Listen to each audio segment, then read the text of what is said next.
OK，各位早晨，你哋好啊！歡迎嚟到我哋今日嘅嶺南大學持續進修學院嘅課程諮詢日。而家係我哋今日嘅第二場嘅講座啦，係有關於踏上成功嘅轉彎點。好啦，喺我哋未開始，我哋繼續講呢樣嘢呢個內容之前啦，我想問下大家，你哋點樣睇成功呢樣嘢呢？其實乜嘢叫成功啊？係咪話賺到好多錢就為之成功呢？定話我喺個事業上面達到好高峰、好高峰為之成功呢？當然啦，相信喺大家心目中入面，成功呢個嘅概念咧都有唔同嘅定義。或者跟住落嚟，我哋睇下以下兩位嘅人士，佢哋睇下佢哋點樣為之成功啊？第一位，相信唔使我介紹，大家都知道呢一位人士叫做咩名？叫做黃仁勳。佢係一個喺呢個世界喺呢個時代入面最出名嘅其中一位 IT 嘅人。佢係好簡單介紹啊，黃先生係喺美國輝達公司嘅共同嘅創始人，亦都係主席。咁相信大家玩開電腦嘅、玩開手機嘅電子儀器嘅話，都冇乜邊位同人士唔識得呢位黃先生。咁黃先生點樣成功法啊？佢係好有錢。當如果你睇翻佢嘅歷史嗰時候，其實佢本身係出自一個好平凡嘅家庭嚟喎，佢唔係出自一個好有錢嘅家庭喎。但係點解佢咁成功呢？相信今時今日冇人唔相信，唔會認為黃先生好成功，係咪？咁點解佢成功啊？因為佢創立咗輝達呢間公司，喺 IT 建立咗好多生產好多唔同好高科技嘅晶片啦，令到大家今時今日用 AI 嘅科技嗰時候，可以透過呢啲晶片更加有效咁樣去做運算。咁當然啦，毫無疑問，黃先生而家嘅財富肯定係好多好多好多。但係我哋睇佢成就嗰時候，我哋會唔會因為佢嘅財富嚟去睇佢嘅成就，覺得佢成功呢？唔係嘛，係因為佢嘅事業方面啦。好啦，跟住落嚟，我哋睇下另外一位嘅人士啊。相信呢位人士係我哋香港人，冇乜邊位香港嘅人係唔認識嘅呢位人士。呢位就係我哋影視界好出名嘅梁朝偉先生。梁朝偉先生點解會咁出名嘅？因為佢喺影視表演方面係好出色，攞過好多唔同嘅影帝嘅獎項啦。相信冇乜邊位人士唔會中意睇梁先生嘅演戲啦咁樣。咁我哋個都話梁先生係好成功，係咪亦都係因為梁先生本身賺好多錢，佢財富好有錢先我哋就覺得佢成功啊？唔係喎，係因為梁先生本身佢喺演藝方面嘅突出嘅表現啦，佢因此令到佢攞咗好多嘅榮銜，好多嘅獎項，同埋所以令到佢亦都係富有起嚟啦。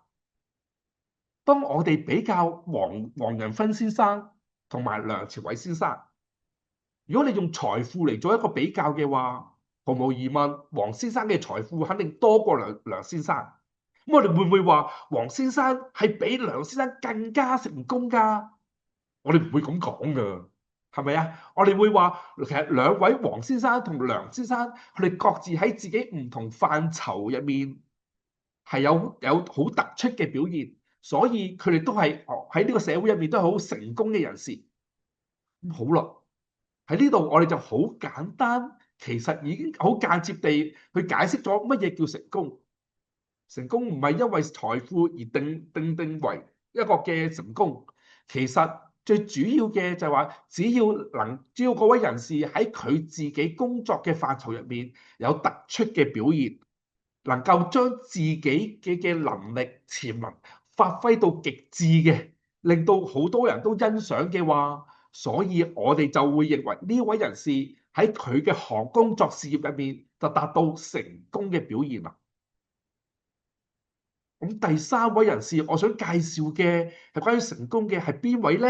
大家可以估下，就係你自己啦。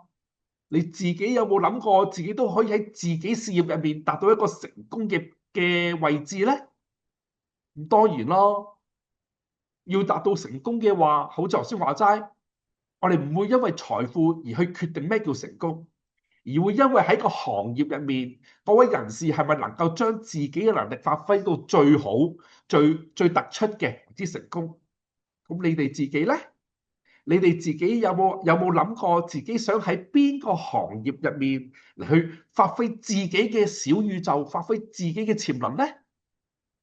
可以諗下。好啦，當然啦。喺翻頭先，我哋講黃先生同埋梁先生，佢哋係發展到而家一個叫成功嘅地步之前，其實大家都知道佢哋以前細個都係經歷過好多好多唔同嘅挫折失敗。咁對於好多同學嚟講，今時今日我哋成日都面對好多失敗嘅情況㗎，失意嘅情況㗎，尤其是學校成績唔好。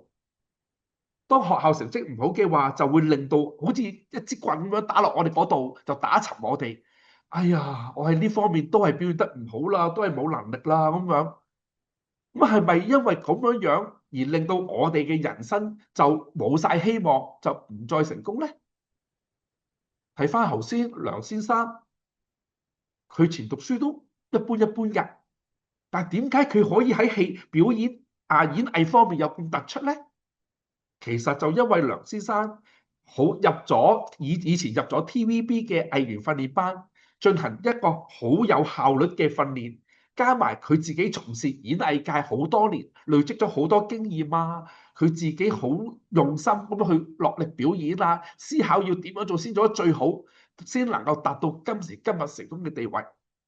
咁黃先生亦都係㗎，以前讀嘅中學，喺外國讀嘅中學，跟住慢慢升到大學。佢要慢慢去遇到好多唔同嘅挫折，了解到自己原來我喺邊方面係叻比其他人叻啲嘅，或者我邊方面有潛能嘅，跟住就可以按照自己嘅能力去專注發揮自己嗰個嘅事業，從而達到今時今日一個好成功嘅地位。當然啦，喺嚟緊嘅七月15號啦，就係 DSE 嘅放榜啦。咁相信大家喺放榜之前都或多或少都考慮到自己都心中有數，自己個成績係點樣。當然，如果好嘅話，我可以繼續讀大學啦。但係如果唔好嘅話，咁點算啊？係咪代表哎呀，以後乜嘢都做唔到啦？算啦，我要放棄啦？唔係喎，其實跟住落嚟就係你哋人生嘅轉彎點。你要達到日後你自己事業嘅成功嘅話，呢個就係一個好重要嘅，或者我哋叫 critical moment，一個好重要嘅轉彎點。當然啦，當放咗成績之後，跟住落嚟，大家要考慮嘅就係幾樣嘢啦。究竟我根據而家自己現有嘅情況，我係應該出嚟社會工作啊，定話應該繼續諗辦法咁樣去讀書呢？好啦，首先睇工作先啦。當然，好，我唔會排除就話咧，做出嚟工作就唔會有前途，唔會有未來，唔會㗎。好多唔同嘅人士有唔同嘅際遇啦，所以有唔同嘅，佢都如果只要喺佢工作入面，佢好認真去工作，好認真去吸收知識嘅話，然後繼續持續進修嘅話咧，咁當然佢都會達到佢成功嘅一個部分。但係，如果我哋純粹因為唔想繼續進修，唔想繼續去增加自己嘅知識，而決定好啦，我真係唔想讀書啦，我想工作。咁好啦，跟住問下大家啦，咁你覺得而家以你哋自己攞到嘅學歷，你哋可以出嚟做到咩工作呢？而你做到嘅工作對於你日後發展有冇乜嘢嘅幫助呢？當然啦，可能有啲同學話我咧諗住第時咧做自己開間店食肆。咁當然啦，我做食肆之前咧，我自己要諗要學習營運一個食肆嗰個嘅經驗，我要認識下嗰啲工作。不如咁樣咯，反正我都入唔到 U，我成績都唔夠我去入大學，不如我就去試下揾一啲嘅連鎖快餐店去做啊，攞下啲實際經驗啊，從而當我攞做喺嗰啲連鎖快餐店入面做唔同嘅崗位，攞到唔同嘅經驗，從而我就可以認識多啲嘢咧。我喺一路路儲錢之後咧，我就可以發展自己嘅事業啦。當然呢個係好好㗎，呢個諗法唔錯㗎。只要大家立咗一個好清晰嘅目標嘅話，你就可以諗到究竟我要用乜嘢嘅途徑，用咩方法嚟達到我呢個嘅目標，令到我喺事業方面達到成功呢？咁當然呢個係一個部分啦。但係好似頭先話齋，其實喺我哋事業發展嘅過程入面，其實我哋會遇到好多唔同嘅挑戰、唔同嘅問題。嗰啲挑戰其實有時候喺我哋現在工作環境入面咧，我哋係唔能夠解決嘅，我哋冇一個知識嚟去解決嘅。所以喺我哋工作期間，其實都需要同學你哋不停咁樣去進修一啲嘅相關嘅知識、相關嘅學識嚟去豐富你哋嘅嗰啲嘅概念啦，同埋一啲嘅營運嘅模式啦，嚟去更加去加強你哋以後工作嘅發展。咁即係話，毫無疑問，學習持續進修嘅學習係必須要嘅。無論你哋揀工作也好，定話揀繼續升學也好，持續進修呢個嘅概念係必須要擁有嘅。因為世界上面不停有好多唔同嘅事情發生，個環境啊、經濟嘅環境啊、社會個環境啊、科技嘅改善啊，都不停去令到改變。所以我哋就要吸收唔同嘅知識，豐富我哋嘅認識，嚟去令到我哋可以諗到好多唔同新嘅方法嚟迎合當其時社會嘅需要，嚟去令到去幫助我哋嘅事業發展。好啦，咁跟住啦，學習方面啦。如果我諗住，我都係諗住讀多啲書，透過其他途徑嚟讀多啲書嚟去豐富我嘅知識，令到我日後可以更加容易發展到我自己嘅事業。好啦，跟住問題嚟啦，究竟要讀啲乜嘢書先進修啲乜嘢嘅課程，先能夠幫助到我哋日後發展呢？其實喺社會入面有好多唔同嘅課程喎，係嘛？咁當然啦，唔同嘅課程，根據當然第一樣嘢你要考慮嘅就係話，你基本上而家嗰個嘅入學，你係咪符合到嗰個入學條件啦？因為唔同課程有唔同嘅入學條件嘅要求嘅。咁呢個第一樣嘢，你符唔符合到先？唔係話你有興趣，我中意做嗰樣嘢啊，你就可以讀到嗰個課程㗎。第一樣嘢真係睇你個入學，你係咪符合到佢個最低嘅入學條件咯？第二睇嘅就係話你嘅興趣。坊間喺社會入面有好多唔同嘅課程，係咪嗰啲課程啱你讀咧？如果你有個課程係收取錄你嘅，但係嗰個課程咧，其實你唔中意讀㗎，你估下，你會唔會讀一個你唔中意讀嘅課程啊？以往我哋會見到好多同學就係話會因為某啲嘅元素啦，佢哋修讀一啲嘅課程，其實最後佢哋唔中意讀㗎，又因此令到佢哋讀完之後個成績又唔係好好啦，又好似白白嘥咗嗰幾年嘅時間啦咁樣。所以興趣係重要嘅。跟住第三樣嘢，你哋考慮嘅就係話揀喺邊度獨立。因為喺個社會入面，唔同嘅學院，佢哋都有唔相關嘅類似嘅課程提供㗎。咁究竟邊度讀係更加適合你呢？當然啦，大家都想入一間最好嘅大學，去最好嘅學院嚟去讀。但係咪話最好嘅、最出名嘅學院係最適合自己呢？唔係喎，呢啲各方面嘅元素，當大家係諗住進修嗰時候，大家都要考慮清楚。亦都係另外一樣嘢，大家要考慮嘅就係話，你想喺個學習過程入面係好輕輕鬆鬆，用一個好舒坦、好平靜嘅情況嚟學習啊，定係想面對一啲更加挑戰性嘅情況嚟學習咧？如果大家係諗住我唔中意接受好多挑戰㗎，我想好好享受我嘅學習，我想好舒服咁樣，好悠悠閒閒咁樣嚟去讀書嘅話，嚟去進修嘅話，咁你會發覺其實咁樣嘅話，好似我哋呢幅圖咁樣，到最後有可能你哋會達最後尾達到嘅目的咧，其實係好似空白一片，乜嘢都達唔到㗎。因為希望大家明白就係話呢個世界係冇一個免費午餐，所有嘢唔係不勞而獲㗎。你冇經歷過辛苦嘅話，你就唔會珍惜嗰啲嘅知識。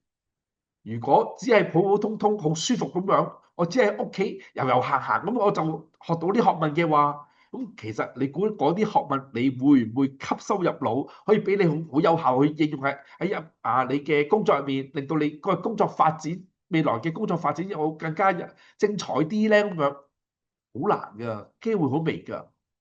但係如果大家唔介意揀一條好困難嘅路徑，喺呢條路徑入面咧，你會好似由呢幅圖右面呢幅圖咁樣咧，你會見到好多荊棘好多石頭阻住你又要行樓梯咁好辛苦㗎。但係當你過咗每一關之後，你就發覺原來自己呢啲咁簡單，呢啲嘅問題自己都解決到，呢啲嘅難關自己都破到嘅話，自己成長咗啦，又學多咗知識啦，學多咗技能啦，所以逐樣逐步好艱苦咁樣去走呢條嘅學習嘅路徑嘅話，你會發覺到最後，你嘅學識、你嘅技能就會好豐富、好充實，而幫助到大家可以有唔同嘅未來嘅工作未來嘅發展，就好似呢幅圖咁樣。只要你豐富咗你唔同嘅技能嘅話，其實喺前面有好多唔同嘅工種等待去錄取你，而可以俾你更加有好多嘅機會去發展你哋嘅事業。好啦，當然啦，講到讀書嘅話，咁喺香港入面讀書又點樣去睇讀書呢樣嘢啊？有冇乜嘢嘅認可嘅情況咁樣？咁喺香港入面啦，香港政府好早之前已經成立咗一個叫資歷架構嘅級別，佢會將喺香港學習嘅情況咧分為7個嘅級別嘅。咁好似喺呢幅圖入面，大家會見到喺第一級、第二級嘅係屬於一啲好普通嘅基礎嘅證書課程咯，而喺第3個級別入面就係有一個嘅文憑課程，就好似各位而家你讀完嘅DSE 咁樣啦，只要你符合咗 DSE 5個2有5分有2分或以上嘅話，其實你已經係正常嘅文憑嘅畢業生，你已經攞到第3個級別啦。咁或者其餘有啲學院佢哋自己開辦一啲嘅基礎文憑課程啦，或者應用教育文憑課程啦，或者應用學習課程咧，只要順利完成呢啲嘅課程，喺呢啲課程入面係成功畢業嘅話咧，同學就可以得到資歷架構嘅第3個級別。咁完咗第3個級別之後，再上嘅就係副學士高級文憑嘅級別啦。副學士同高級文憑係2年制嘅課程，完成咗呢兩個是但一個嘅課程嘅話咧，同學你就可以只要你完成咗成功畢業嘅話咧，你就可以得到資歷架構入面嘅第4個級別啦。咁過咗呢個級別之後，下一個級別就係學士學位啦。當然啦，如果同學你哋喺讀完 DSE 之後，成績係夠被大學取錄，直接入讀學士嘅話，讀4年嘅學士啦。讀完呢4年嘅學士嘅話，只要你成功畢業嘅話，你又得到資歷架構入面第5個級別啦。又或者你成功完成咗副學士或者高級文憑，然後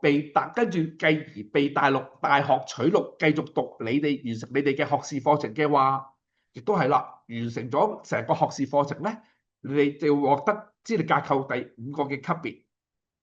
咁再上去嘅就係碩士學位咯，同埋深造文憑課程。咁再上一層咧係咩課程啊？最後一個級別啦，就係我哋叫做博士學位嘅級別。博士學位係一個嘅好高層次嘅階級，係去創造一啲嘅學問，喺對於某一個學問嘅範疇入面有深入嘅研究啊、了解啊同埋發掘嘅。咁呢個就好簡單去介紹咗香港入面，我哋嗰啲嘅學習個資歷分開邊7個嘅級別啦。咁好啦，咁對於同學嚟講，當我完成咗中學文憑課程同埋應用學習課程之後，如果你哋成績係夠直接入讀大學嘅話，你就可以直接上去讀第5個級別嘅學士學位啦。但係如果同學一個唔好彩，差少少啊，成績差少少入唔到大學啊，咁點算啊？唔使擔心，只要你符合到入讀副學士或者高級文憑嘅課程嘅最低要求嘅話咧，你哋就可以入讀呢個2年制嘅副學士同高級文憑。咁基本上副學士同高級文憑佢哋最基本最低嘅入學條件就喺 DSE 入面有5科2級或以上，當然要包括中文同英文啦。好啦，但係如果一個更加唔好彩，哎呀，我而家嘅 DSE 成績連副學士高級文憑個最低資格都入唔到啊！即係話喺 DSE 入面，我5科冇2啊，或者中文英文冇其中一啲係跛咗腳得1分啊，咁樣都冇2啊，咁點算咧？唔使擔心。同學可以考慮嘅就讀一個叫做基礎文憑課程或者應用教育文憑課程。呢個課程係一個1年制嘅課程，就好似頭先我哋睇翻個資歷架構咁樣咯。只要同學完成咗呢個1年制嘅文憑或者應用教育文憑課程之後，你哋就符合咗香港政府提供嘅資歷架構第3個級別。只要符合咗呢個資歷架構第3個級別嘅話，你就已經成功爭取到入讀副學士同埋高級文憑嘅最低資格。咁即係話你完成咗呢個之後，你就可以繼續去升讀副學士或者高級文憑啦。咁當然啦，當同學完成咗個副學士或者高級文憑呢2年制嘅課程之後，如果你繼續進修嘅話咧，就可以去報讀我哋本地政府資助嘅自資嘅學士學位課程啦，或者入讀一啲嘅銜接嘅學士學位課程，甚至可以報讀一啲海外升學。原來讀完副學士高級文憑可以去到外國讀書㗎？係啊，我一陣間稍後我哋就會講個例子俾我哋學校一啲嘅例子俾你睇啊。好啦，當你讀完呢個嘅學士學位嘅課程嘅話，咁即係話同學你已經得到咗資歷，你已經達到咗政府資歷架構嘅第5個級別啦。讀完呢個之後，如果同學你繼續有興趣嘅話，你可以繼續進修碩士學位課程啦，甚至繼續進修博士學位課程。所以同學可以見到其實個情況就係話咧，當你DSE 成績派咗之後，當然啦，如果你成績達標嘅話，可以直接入讀學士學位課程，恭喜啊！但係如果同學你哋成績唔達標嘅話，唔能夠直接入到學士學位課程嘅話，唔使失望，你仲可以考慮下去進修讀副學士學位或者高級文憑課程啦。如果成績都達唔到標嘅話，唔緊要，仲有基礎文憑課程同埋應用教育文憑課程，喺香港入面有好多唔同嘅課程，係俾你哋可以繼續去學習、去持續進修，增加你哋嘅知識，從而去幫你建立多啲嘅技能嘅基礎，幫助你哋日後達到成功嘅情況咯。好啦，翻返去呢度啦。我哋今日個主題叫做成功嘅轉彎點。頭先我哋用咗一啲嘅時間嚟同大家分享咗乜嘢叫成功啦。咁喺個學習過程入面點樣樣啦？我哋成績唔好嘅就可以出嚟揾嘢做，或者去繼續揾地方去讀書。咁亦都同你哋介紹咗我喺香港入面有乜嘢嘅進修嘅渠道俾你去持續進修啦。咁好啦。跟住落嚟就係話，我讀完書之後，我讀書，咁我點樣揀我去讀書啊？因為成功其實好視乎你係咪能夠好有效地發揮你哋自己嘅技能嘛。第一樣嘢，你哋能對自己本身嗰個嘅能力有幾大嘅認識呢？你哋能唔能夠清楚自己嘅優點同缺點喺邊度呢？哦，我嘅強項係打機，打機都可以發展㗎。譬如話，哦，如果你中意打機嘅話，坊間有啲叫做電競嘅課程，因為電競課程唔單止去培養你哋對電競嘅認識啦，甚至亦都可以幫你哋去認識下，我哋要舉辦一個電競嘅情況嘅話，要點樣舉辦呢？電競對個社會有咩因素嘅影響呢？咁樣嗱，呢個就係優點咯。係嘛？當然啦，你亦都知唔知自己缺點啊？哦，我個缺點咧係唔中意計數㗎。哦，冇彩啦，你唔中意計數嘅話，係咪即係代表我要揀一啲科目係以後唔需要計數嘅？我要以後同學逢係要計數嗰啲嘅課程，我要避開佢，咁我又唔需要再掂數學啦，咁我咪冇問題咯？係咪咁樣諗咧？係喎，其實。大家要諗清楚就係話喺我哋當然啦，你讀書嘅過程入面，你可以揀唔同嘅課程，揀自己心儀嘅課程嚟去讀。但係而家你講緊係你想點樣要點樣做先能夠達到你哋事業嘅成功嘛？喺你哋個事業發展過程入面，你估你自己會唔會遇到一啲嘅情況、一啲嘅挑戰，係你哋嘅弱點，係你哋害怕嘅嘢嚟㗎？譬如話，好似頭先話齋，你唔中意計數，你估你日後喺工作入面會唔會有可能完全唔需要掂到數學嘅相關嘅工作咧？會喎，第時你嘅僱主可能要求你俾一啲數你，要你幫佢處理，要你幫佢做記錄，叫佢俾一啲數據你，要你做分析，叫你做彙報，甚至唔係啊，我諗住第時咧，我自己會做老細㗎，我自己話事㗎。咁好啦。當然啦，你自己做老細更加你要識財，你要識數學啦，你要識得點樣去計數啊，點樣計收入啊、成本嗰啲嘢㗎。所以其實知識係廣泛嘅，係我哋無論喺我哋個事業發展過程入邊，我哋都需要運用好多唔同嘅知識嚟去幫我哋解決我哋嘅工作嘅問題㗎，先能夠令我哋去成功㗎。所以係成功，我哋要日後成功嘅話，其中一樣嘢，第一樣嘢，我哋要透過學習入面去幫我哋認識清楚究竟自己嘅優點喺邊度，缺點喺邊度。當我哋知道自己優點嘅話，我哋可以進一步去點樣強化我哋優點。我好識分析㗎，但係話你分析嘅嘢係咪好全面咧？未必係喎，係咪啊？咁我哋就要點去加喺邊一方面嚟加強我哋嘅優點，等我哋做得更加完善、更加好咧。而缺點方面，我哋點樣去可以改善到我哋嘅缺點，令到我哋係我哋原本好怕嘅嘢、好唔識做嘅嘢，變成我哋唔再害怕、唔再畏懼嘅。呢個就可以幫助到我哋面對我哋日後嘅事業嘅發展咯。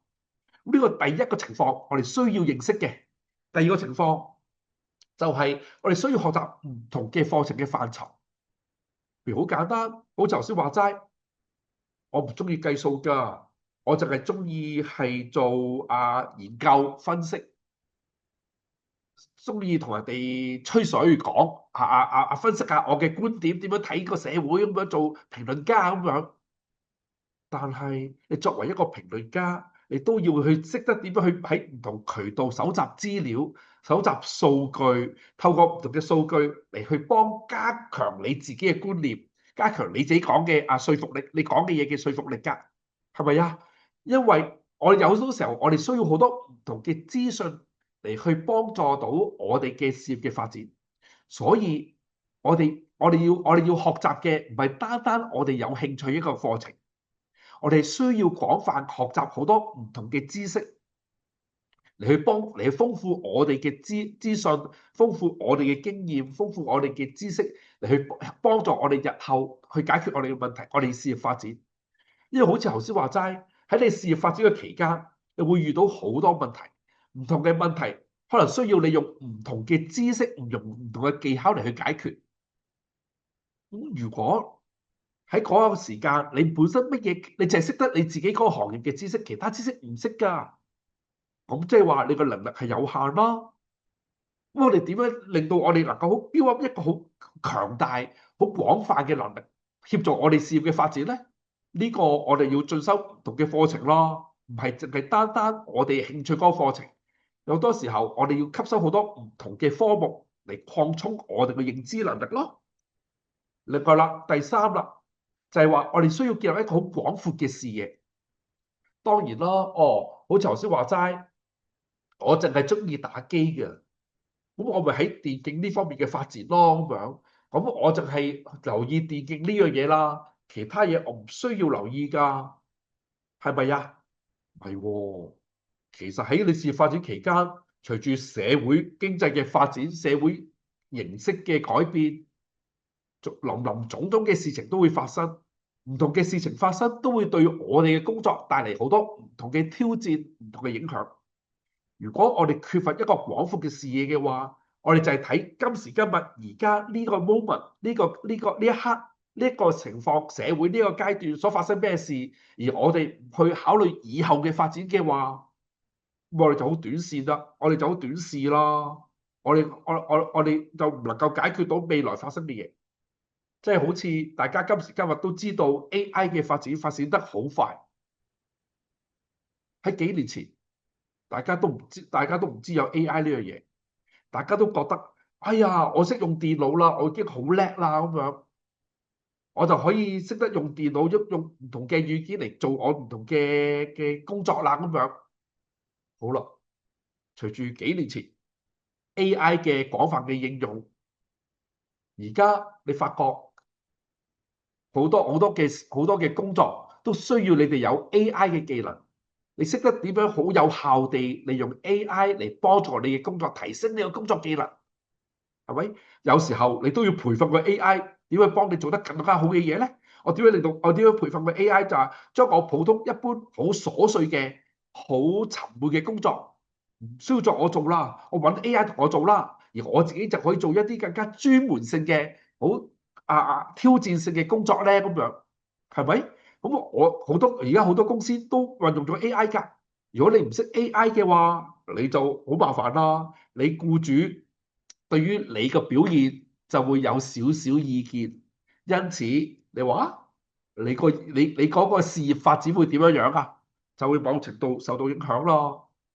所以如果我哋想喺我哋日後嘅事業發展入面令到我哋日後能夠達到一個成功嘅階段嘅話，其實呢三個嘅情況，呢三個嘅階級，我哋需要去踏進㗎。第一個好頭先話齋，要好清楚認得清楚，認知自己清楚係邊方面有優點同埋缺點。認知咗之後，唔係乜都唔做啊！我要諗辦法點樣加強我哋個優點，同埋改善我哋缺點咧。另外，我哋要學習多啲唔同，我哋要學習多啲唔同嘅知識，學習唔同嘅課程，要開放自己，唔好收埋自己，令到自己可以學習多啲唔同嘅知識、唔同嘅內容，增加自己唔同嘅技巧。咁你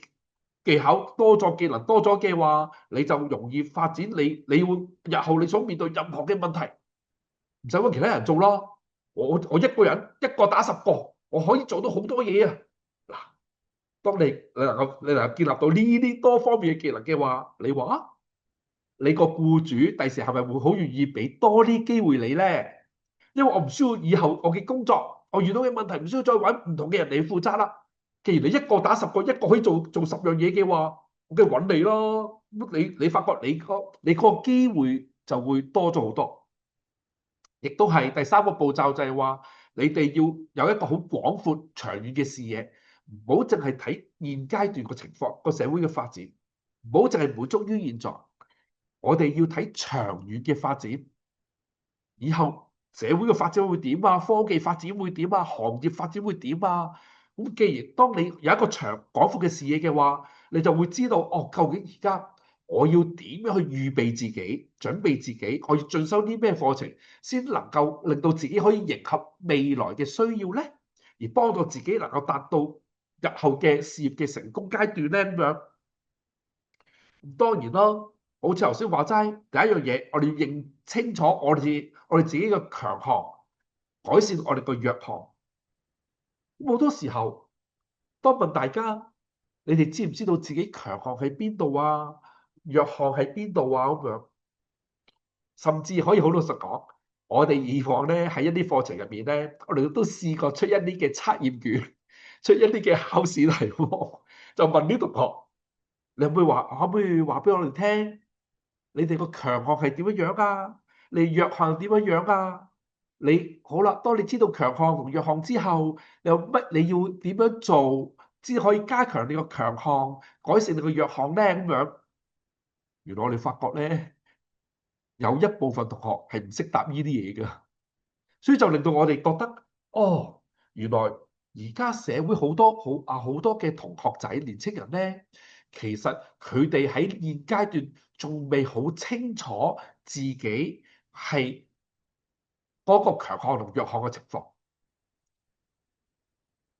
可能我淨係知道我中意運動㗎，我中意打籃球啊。你中意打籃球啫，係咪代表籃球呢方面係你個強項咧？你中意運動唔代表運動係你個強項㗎，可能你運動係做教練咧。嗱，唔同喎，打波同做教練雖然都係體育嘅元素，但係佢哋牽涉嘅範疇係唔同嘢嚟喎，係咪啊？咁所以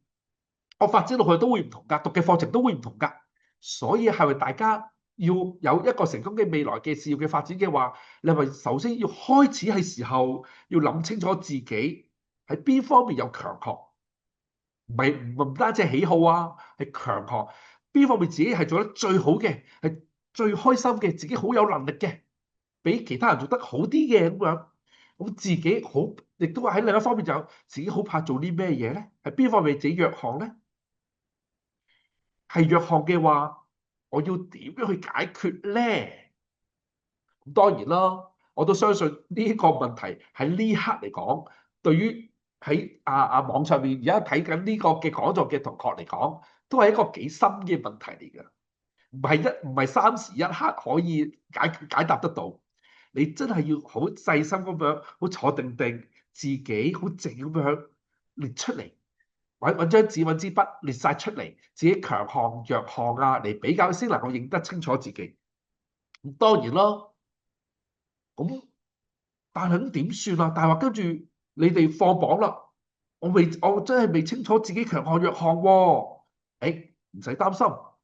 喺我哋個課程入面，我哋會幫你哋去更加進一步了解自己。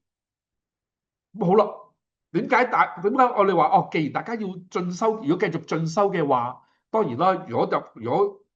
大家有成績係夠達標嘅話，直接入到大學嘅話，梗係恭喜你哋啦！再一次恭喜你哋啦。但係如果唔達標嘅話，點算咧？大家不妨考慮我哋嶺南大學持續進修學院，我哋簡稱 Life 啊。其實 Life 入面有咩好處咧？入嚟 Life 當然啦，我哋 Life 係一個好寧靜嘅環境入面，係可以俾同學去進修啦。咁而我哋提供咗好多元化嘅課程俾你哋喎。就好似頭先話齋，我哋提供咗嘅有副學士嘅同埋高級文憑課程俾你揀啦。我哋包括咗有歷史嘅副學士課程、工商管理嘅副學士課程、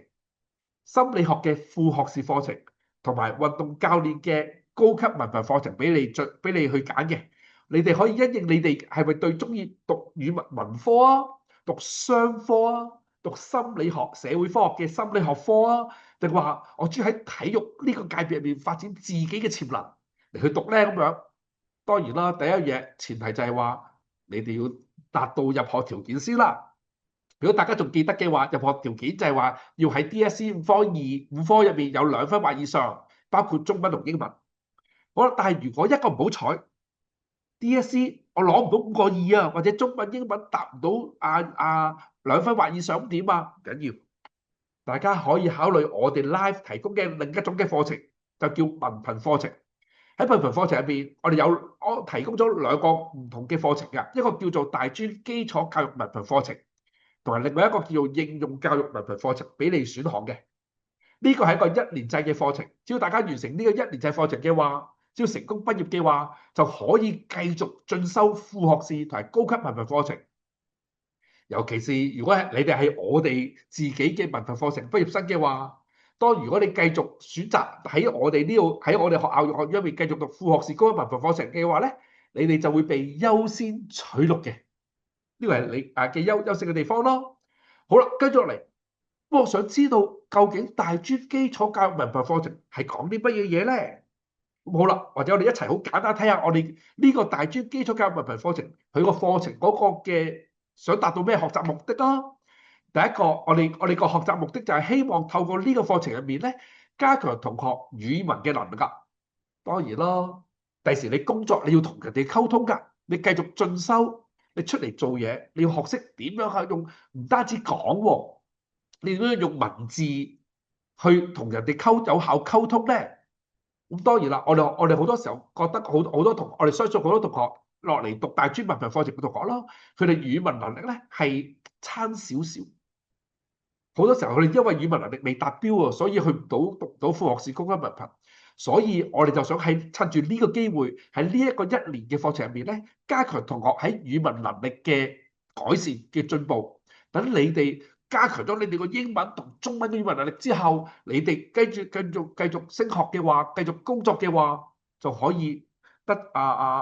更加有效咯。另外啦，我哋亦都想透過呢1年嘅課程入面，加強你哋自己對自己認識能力、認知嘅能力。你哋協助你哋去了解自己個強項同弱項，甚至幫助你哋去了解下，根據你哋個強項弱項喺個社會入面，你哋有乜嘢工作發展嘅範疇咧？等你及早知道自己喺嚟緊，跟住如果繼續進修嘅話，喺進修邊個範疇入面更加去對你哋有幫助，等你認識自己先咯。跟住第三就係話，我哋會訓練你一啲好基本嘅數量化嘅技能啦。好似頭先話齋，你第時出嚟做嘢，毫無疑問或多或少都會接觸到一啲嘅數學嘅運算嘅，無論係一啲好基本嘅運算，但係啲複雜嘅運算，你都會接觸得到嘅。所以我哋就想喺呢1年制課程入面，加強翻同學對數學嘅能力、運算嘅能力。等你哋唔好對算術害怕先啦，唔好一見到一啲嘅要計數嘅嘢，我就唔識計啦，即刻避免。我哋想俾翻信心你哋，加強翻你呢方面嘅能力。跟住我哋亦都想同學認知一下，你讀完1年之後，如果你繼續持續進修嘅話，你哋有乜嘢課程係俾你揀？你覺得應該自己應該選擇邊一類型嘅課程咧？譬如包括咗社會科學嘅類別啦。商科嘅類別啦，同埋人文學科嘅類別，究竟邊一個類別係更加適合你哋自己咧？最後，我哋亦都想透過呢個課程加強你哋一啲基礎嘅能力。即使同學讀完1年之後諗住讀書啦，諗住出嚟做工作嘅話，起碼你都達到一啲基礎一啲工作嘅基礎嘅入門嘅門檻。譬如話喺語文溝通方面啦，數學運算方面啦，對唔同學科一啲基本嘅了解啊，咁樣等你哋可以，當你要出嚟工作嘅話咧，你哋就可以好容易應付基本嘅工作嘅要求咯。好啦，而喺我哋呢個課程入面咧，其實喺呢1年入面啦，係分開2個學期咯。呢2個學期入面，同學只需要係讀10科嘅科目啫，包括咗有2科係英文科，2科中文語文科。仲有6科嘅專門嘅科目，究竟呢啲係咩科目嚟啊？或者我哋跟住嚟好簡單去睇睇啊！好啦，呢個就係喺呢1年入面，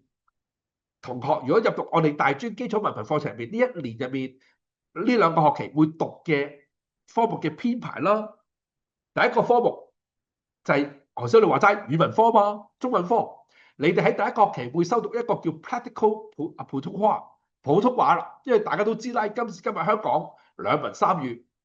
好多時候我哋唔單止用廣東話同你溝通，甚至我哋都需要用普通話同唔同嘅人士溝通，係咪？因為唔係淨係內地人士啊，甚至有啲係東南亞人士嚟香港，佢哋除咗識英文之外，佢哋亦都想，佢哋好多時候用普通話嚟同你溝通㗎。咁呢個時候，我哋更加要學識普通話咯。我哋想喺呢個課程入邊加強大家對普通話嘅認識啦、溝通嘅能力啦，甚至喺第二個學期啦，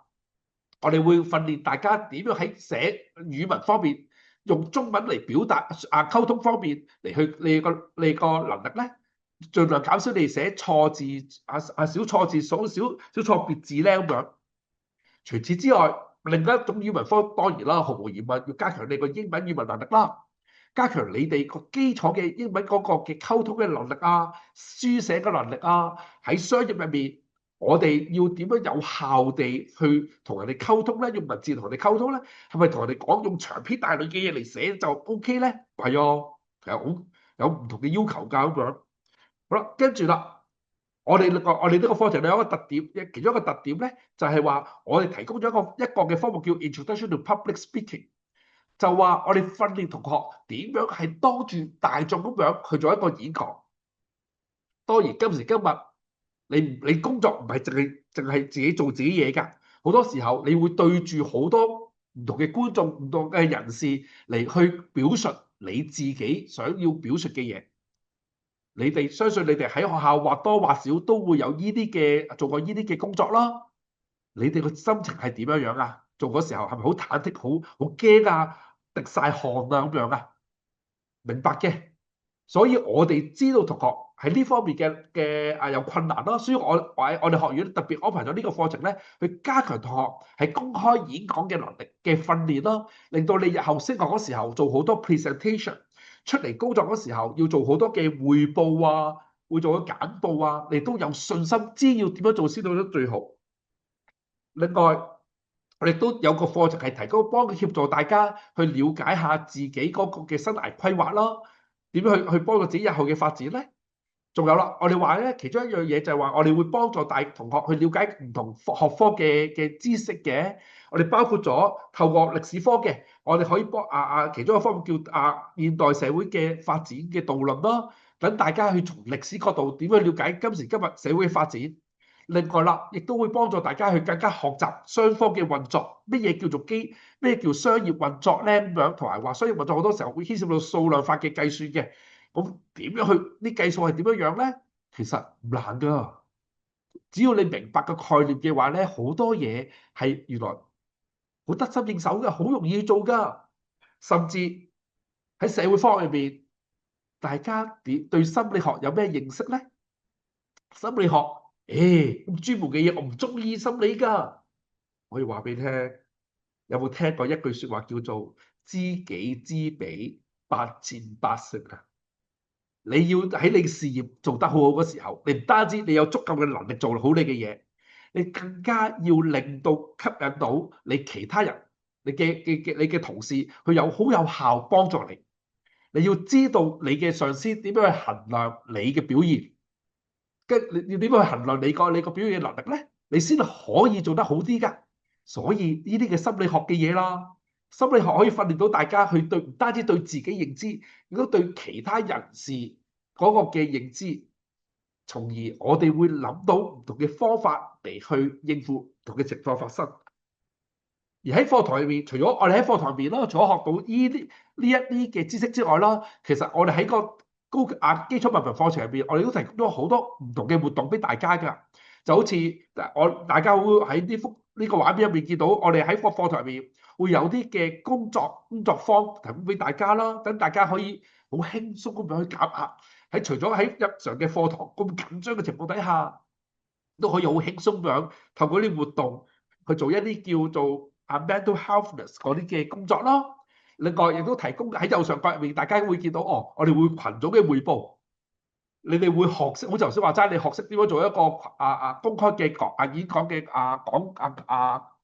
公開嘅演講嘅話，你哋就要做啦，就會示範出嚟啦，俾你去實際練習下啦。亦都我哋安排咗有啲嘅嘉賓嚟同大家講升學或者就業方面嘅選擇啦，亦都會安排一啲嘅問卷，等你哋更加去透過啲問卷更加了解自己嗰個嘅情況。自己係屬於咩類型嘅人格啊？我邊類型嘅工作係更加適合自己啊？等你更加認清楚自己個情況咯。除咗我哋課程入面有好多唔同活動之外啦，我哋嶺南大學持續進修學院咧，亦都提供咗好多同嘅課外活動俾同學㗎。譬如話有啲戶外嘅活動啦，有啲戶內嘅活動啦，室內嘅活動啦，甚至我哋會提供好多唔同嘅，我哋提供一啲嘅迎新嘅活動，去等同學更加認識課程、學院，同埋識得多啲唔同嘅師兄，識多啲師兄有着數㗎。因為透過識啲師兄師姐咧，佢哋會話俾你聽，喂，呢一科啊，嗰個阿 Sir 啊，佢哋會點樣樣㗎？佢哋出卷啊難唔難㗎？佢哋通常係會最着重係啲咩嘢啊？咁樣俾到你好多tips 嘅。甚至我哋學院亦都提供一啲嘅學生領袖計劃嘅活動俾同學去參加啦。同埋喺以往，我哋學校亦都提供一啲嘅海外交流嘅學習團俾同學喺暑假去參加㗎。咁如果同學有興趣嘅話，日後如果你學校再舉辦呢啲嘅海外交流學習團嘅話，希望大家能夠踴躍參加啦，擴充自己嘅視野嘛，唔好淨係單睇香港，出去其他唔同嘅地方學習多啲唔同嘅嘢，見識唔同嘅嘢。而喺我哋同學入讀咗我哋學校我哋課程之後啦，你係嶺南大學嘅學生一份子啦，你就可以用到我哋嘅校園嘅設施，包括咗我哋有我哋嘅休息室啦、資源學習中心啦，有啲共享嘅空間俾你哋可以開小組會議啊、休息啊、去溫習，甚至去揾啲老師去傾下，去俾啲嘅意見啦，傾對於你功課啊、你嘅 project 有咩意見咁樣咯。而另外啦，同學亦都可以參加享受到嶺南大學一啲嘅運動嘅設施嘅，包括田徑運動場啦，你哋嘅做體能做 gym room 啦，運動場啦，游泳池啦，一個好大嘅室內嘅運動場啦，喺入面你哋可以打羽毛球啦、籃球啦、手球啦、壁球啦，甚至學校亦都有唔同嘅其他嘅有乒乓波球場啦。有網球場、壁球場，你哋亦都可以享受嘅。咁好啦，咁讀完呢個課程之後，咁過往我哋有咩同學讀完呢個課程之後有更加好嘅發展㗎？譬如話呢度我呢度容許我介紹幾位同學同你分享下。第一位就係我哋張海瑩嘅同學咯，佢喺2020年喺讀完我哋呢個大專基礎文憑課程之後，佢好開心繼續喺我哋嶺南大學自動進修學院入面繼續讀一個工商管理嘅高級文憑課程。喺2022年佢讀完之後，佢覺得佢讀得好開心啊！佢發覺喺雙方面有好大嘅發展啊！咁跟住張同學就會繼續喺香港理工大學管理學入面去繼續讀佢直接讀一個嘅3年級嘅課程。我另一位同學蔡同學喺2021年喺我哋嘅大專基礎文憑課程入面畢業咯。跟住之後，佢就進入咗我哋 Live 入面讀一個歷史嘅副學士課程。喺2023年，佢喺歷史副學士課程畢業啦。跟住佢就入咗理工，亦都係入到理工大學入面進修一個中國歷史及文化榮譽嘅文學士課程咯。佢2025年畢業啦。跟住之後，佢而家喺理工大學入面進修緊一個中國文化文學嘅碩士課程。因為佢中意喺呢方面發展嘛，所以大同學你會見到其實好多同學都透過我哋基礎文憑課程入面更加認識到自己個興趣，進而喺繼續進修副學士高級文憑，然後繼續讀上去讀碩士讀上去咯。甚至頭先你話嘅，讀完我哋個基礎文憑課程，跟住再讀我哋嘅副學士學位課程，跟住同學可唔可以去外國讀書啊？可以㗎。呢個就係呢個胡同學咧，就喺2023年讀完我哋個大專基礎文憑課程啦。佢跟住對雙方好有興趣，佢就入讀咗我哋工商管理副學士嘅課程啦。喺上年佢畢業咗啦。咁佢發覺畢業完之後，佢想去外國了解下外國嘅情況，發展佢嘅事業。尤其是胡同學好想讀酒店管理業嘅。咁佢當然啦，咁佢又點算咧？咁樣後尾佢就報一間叫 Middlesex 嘅大學啦。呢間大學係喺英國倫敦一間幾出名嘅大學嚟㗎。咁佢就而家就正讀緊喺呢個嘅 Middlesex University 入邊讀緊一個 Business Management 嘅榮譽課程。咁最近我同佢聯絡過，佢話讀得好開心啊，好輕鬆啊，佢可以認識好多唔同國家嘅同學，同埋學校亦都提供咗好多方便俾佢，令佢更加容易適應當地嗰個學習環境。嗱，呢個就係同學唔同嘅發展啦。而佢都話俾我聽，佢好希望能夠完成嗰個課程之後，日後繼續喺英國入面發展揾工作啊，繼續去進修個碩士課程。咁呢度就可以好知道，好清楚話俾同學聽，其實出路好多㗎。即使大家成績未達標嘅話，只要大家揾到自己嘅路向，即使由文憑課程開始讀起，慢慢逐樣逐樣讀，慢慢逐個階級去上嘅話，都可以一步一步咁樣踏向自己事業嘅成功一個嘅階級㗎。咁去到呢度，咁究竟我哋嗰個嘅文憑課程嘅入學條件係乜嘢啊？好簡單，就係話只要你哋喺 DSE 入面有5科入面有6分或以上，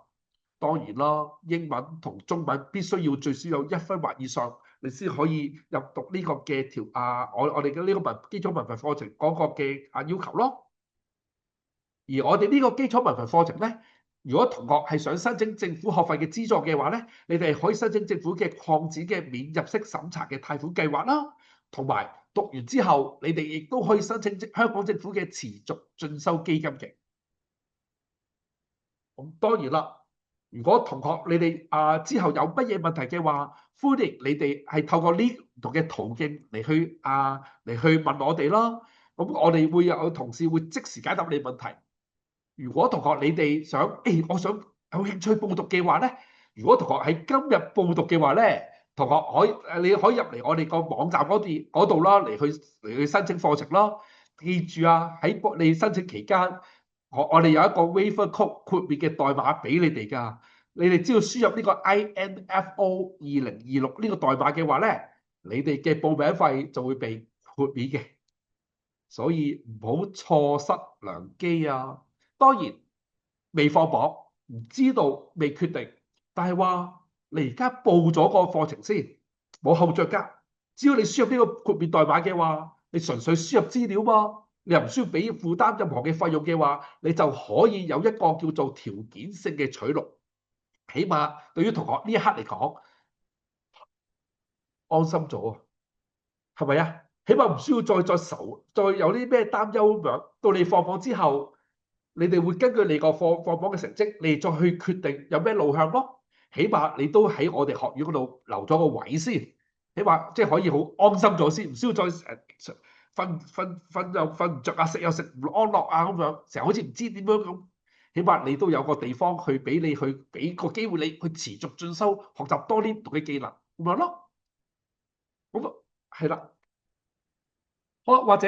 跟住落嚟睇有啲網上嘅問題啦。譬如話第一個問題就係話呢個課程同 DAE 有咩唔同咧？點樣決定應讀係邊個課程咁樣？好啦，多謝觀眾嘅提問啦。咁 DAE 同基礎文憑課程嘅分別，佢哋個共通嘅地方，佢哋都係符合香港政府資歷教育第3級先啦。佢都係一個1年制嘅課程嚟嘅，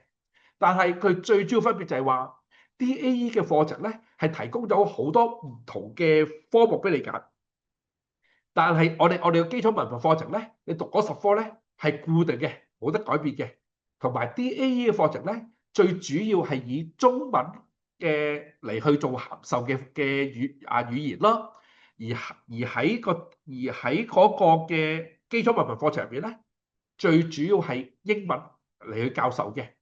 咁當然啦，咁對於同學嚟講，你要點樣去選擇究竟報 DAE 好啊，定係基礎教育文憑好咧？其實我會問大家，究竟你哋想讀完呢一個1年制課程之後，你哋個路向係點樣樣？如果同學你哋個諗法就係話，我諗住讀完呢1年，我就會出嚟做嘢啦。咁當然啦，呢個時候嘅話，我就會建議大家讀 DAE 應用教育文憑會好啲。因為應用教育文憑佢會提供多啲專業嘅課程俾你哋，可以有效地讀你有中意嘅課程嗰啲嘅類別，協助你更加容易出嚟做嘢。但係如果同學你諗住繼續升學嘅話咧，我會建議你哋揀基礎教育文憑。就好似頭先話齋，基礎教育文憑最主要嘅課程內容係以英文教授，唔使擔心。雖然話英文教授咋，但係話咧，我哋唔係用英文講，用英文嚟上堂㗎。我哋嘅所有嘅內容係用英文嘅，但係只不過老師會因應個情況，我哋會用中文嚟去講解個內容㗎。係令到同學更加容易適應。因為話當同學你讀完一年制之後，當你要繼續升學嘅話，你話咯，你繼續升學升到副學士、高級文憑，或者日後繼續升大學嘅話，通常嗰啲課程係用乜嘢嚟去函授㗎、教授㗎？通常都係英文嘛。既然你哋諗住第時會升學嘅話，我不如我早啲利用呢一年時間加強你哋個英文語文能力，透過唔同科目都用英文嚟去訓練你哋嘅話，等你認識多啲嘅話，係咪更加容易啲呢？所以呢個時候，我會建議大家，如果你諗住升學嘅話咧，會建議大家去讀基礎教育文憑。但係話，如果同學你哋諗住我讀完一年之後我就出嚟做嘢啦，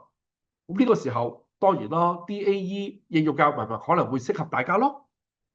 好啦，第二個問題啦，就係話個課程點幫同學培養廣闊嘅視野，喺人生視野定國際視野咧？好啦，當然我哋所講嘅視野咧，唔係淨係包括我哋本地嘅視野，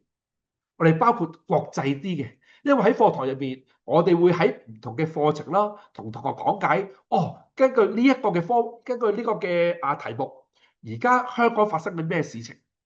外國發生咗咩事咧？咁樣當然啦，而家我哋成日都話全球化嘛，我哋唔可以避免淨係埋堆了解香港內部嘅事情，唔了解外國嘅事情㗎，係咪？外國不停嘅事情都會影響緊我哋香港，所以我哋亦都會用好多唔同嘅外國嘅例子，今時今日發生緊嘅例子嚟去同大家分享下個情況。咁好啦，第三啦就係話點樣平衡興趣同強項咧？咁樣同埋叻但唔特別中意，會唔會讀得唔開心咧？咁樣好啦，我想問大家啦，你好似頭先話齋，你中意打籃球，同你喺打籃球好係咪好叻嘅？係咪一模一樣㗎？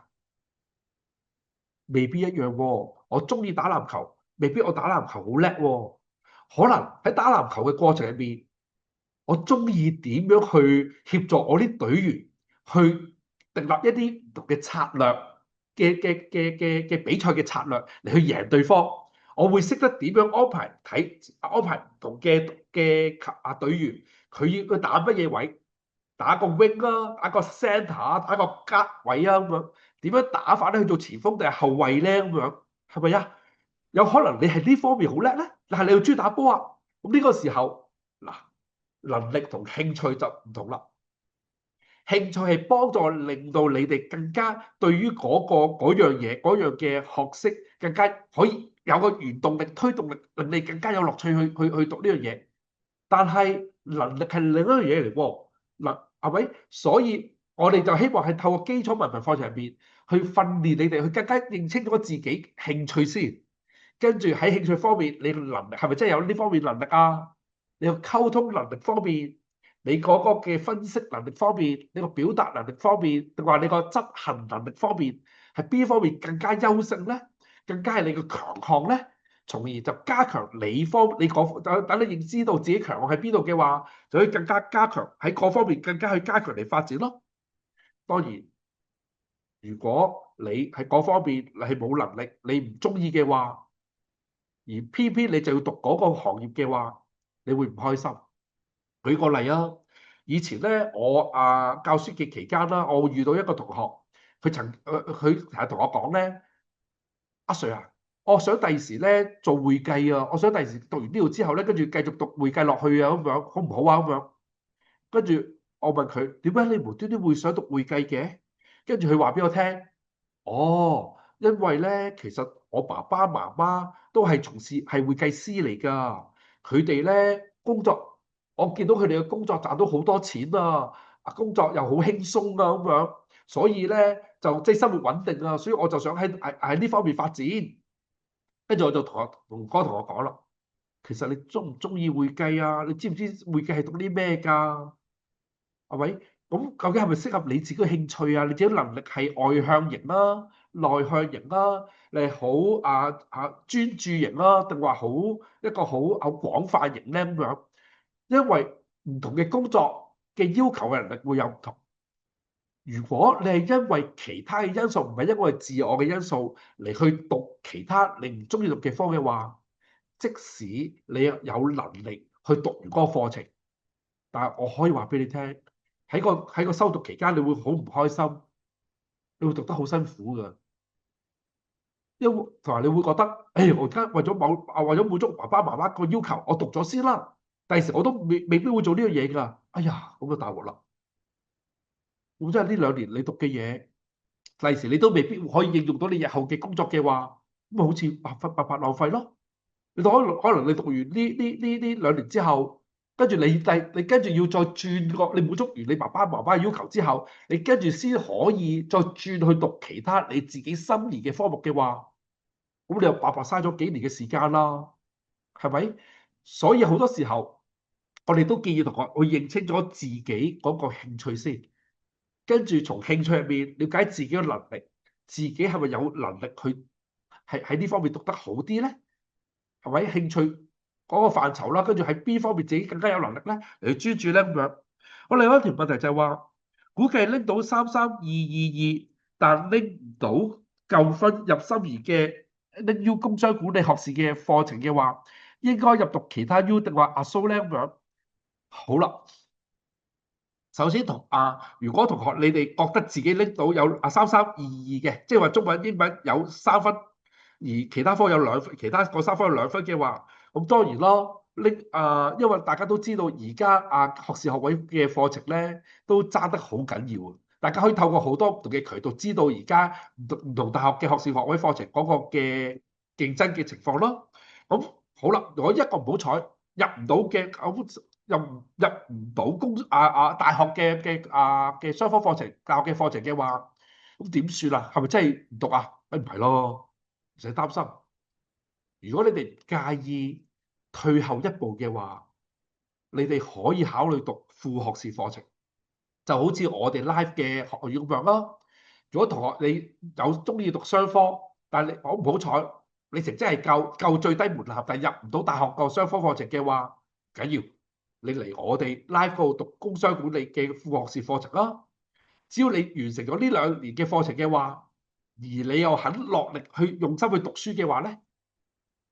你哋好大機會可以直接入到 U， 直接入 U 嘅3年班。好似頭先我介紹幾位同學俾你識咁樣，你哋都見到佢哋讀完我哋工商管理副學士課程之後，嗰2年副學士課程之後，佢哋入讀大學嘅話，佢哋唔係入讀1年班嘅大學啊，唔係入讀大學嘅1年班啊，佢哋直接入讀大學嘅3年班㗎。即係話其實副學士課程係等同大學嘅學士課程嘅1年班同2年班，冇嘥到時間㗎。只不過你用喺另一條跑道嗰度嚟去學習你哋專門嘅知識，而呢啲嘅專門知識喺大學學士學位課程入邊咧係都應受嘅，係都可以令到你可以豁免到嘅。當然啦，唔同大學有唔同，對於唔同嘅課程有唔同嘅豁免嘅睇法啦，咁嘅情況啦，咁就要視乎大學嘅情況啦。呢個我唔方便講咯。但係話如果喺咁嘅情況底下，副學士係大家一個其中可以選擇嘅一個途徑。透過呢個途徑，只要你真係對雙科有興趣，即係對於你嗰個科目有興趣，而你讀翻適合嗰個副學士課程嘅話咧，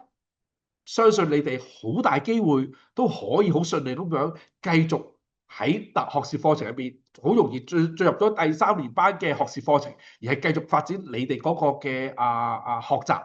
同埋發展你個事業咯。咁去到呢度，咁就大家有冇咩其他嘅問題？因為有可能因為時間嘅關係咯。如果大家仲有其他問題嘅話咧，可以透過喺而家呢個熒幕入面啦，有好多電郵上我哋個網站，甚至有我哋個 WhatsApp 嚟去聯絡我哋啦。亦都再多一次同大家去呼籲就係話，如果大家未報學校未諗定嘅話咧，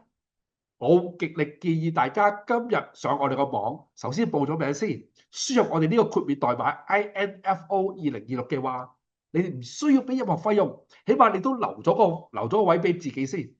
到你放榜之後，你先再決定你哋要去揀去邊度讀，嗰時候咁就好咯。即係話喺呢一刻嚟講，你就可以好安心咁樣解決咗你某一種嘅憂慮。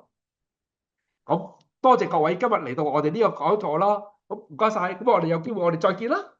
拜拜。